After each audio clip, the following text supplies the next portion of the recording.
হলি recipe.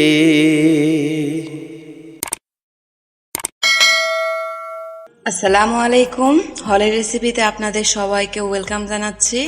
আজকে আমি সবজি দিয়ে ইলিশ মাছ দিয়ে একটা মজার তরকারি তৈরি করব। এটা হালকা ঝোলও থাকবে, আবার সব রকম সবজিও থাকবে। তাহলে চলেন রেসিপিটা শুরু করা যাক। এখানে একটা কয়লা নিয়েছি, সেখানে আমি টুকরো করে মূলা কেটেছি আর আলু সেটা দিয়ে দিলাম। এখন এটাকে আমরা সেদ্ধ করে নেব।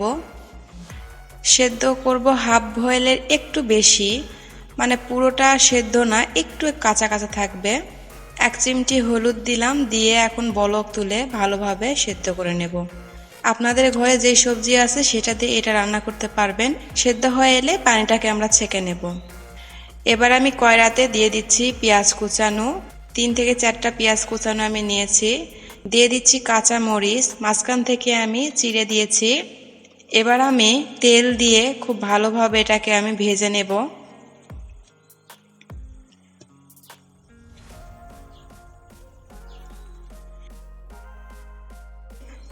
পেঁয়াজ যখন একটু ব্রাউন কালার হয়ে আসবে তখন আমি দিয়ে দিচ্ছি পানি।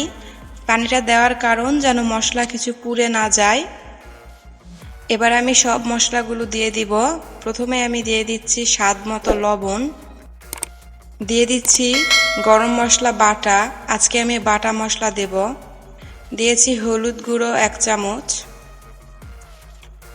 দিয়ে দিচ্ছি লাল মরিচ, ঝালটা আপনারা বুঝে দিবেন। আমি শুকনা মরিচও দিয়েছি এবং কাঁচা মরিচও দিয়েছি।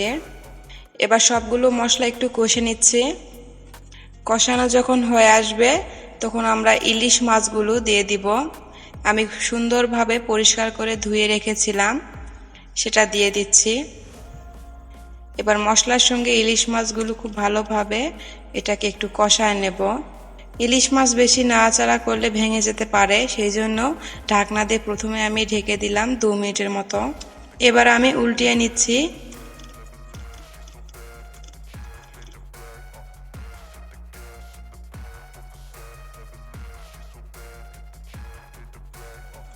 মাছগুলো যখন কষানো হয়ে আসবে সুন্দরভাবে একটা একটা করে আমি উঠায় নিচ্ছি। মাছ ভেঙে যেতে পারে, ইলিশ মাছ এমনিতেই নরম, তো সাবধানে উঠাবেন।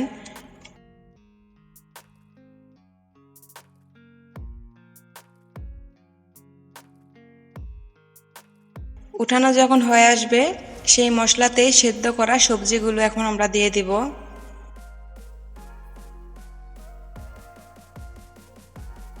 সেদ্ধ করা সবজি দেওয়ার পর আমি দিয়ে দিচ্ছি এখানে ফুলকপি আর বেগুন। এগুলো তো সেদ্ধ করতে হবে না, সেই জন্য আমি সেদ্ধ করিনি, পরে দিচ্ছি। এগুলো যেন আবার সেদ্ধ করতে যাবেন না, এগুলো এমনিতেই রান্না করলেই সেদ্ধ হয়ে আসবে।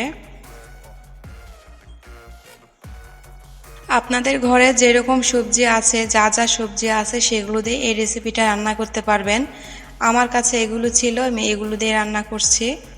1টা কিংবা 2টা সবজি থাকলে সেটাতেও তৈরি করা যায়।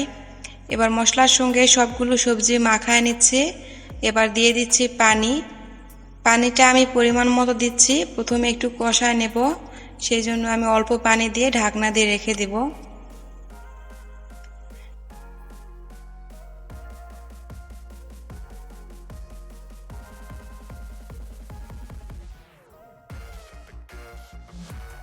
দেখতেই পাচ্ছেন বেশ কিছুক্ষণ পর থকবক করতেছে, পানি গরম হয়ে এসেছে। আবারও আমি একটু নেড়ে চেড়ে ঢাকনা দিয়ে রেখে দিচ্ছি। এখন চেক করে নিচ্ছি সেদ্ধ হয়েছে কি না। যখন সেদ্ধ হয়ে আসবে আর পানিটাও শুকায় আসবে সেই পর্যায়ে আমরা ঝোলটা দিয়ে দিচ্ছি। ঝোলটা আপনাদের তরকারি অনুযায়ী দিবেন।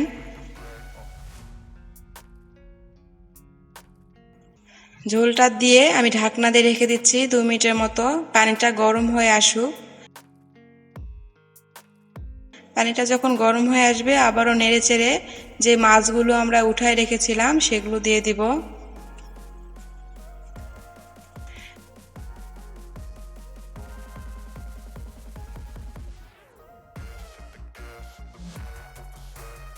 মাছটা দিয়ে ঢাকনা দিয়ে রেখে দিব।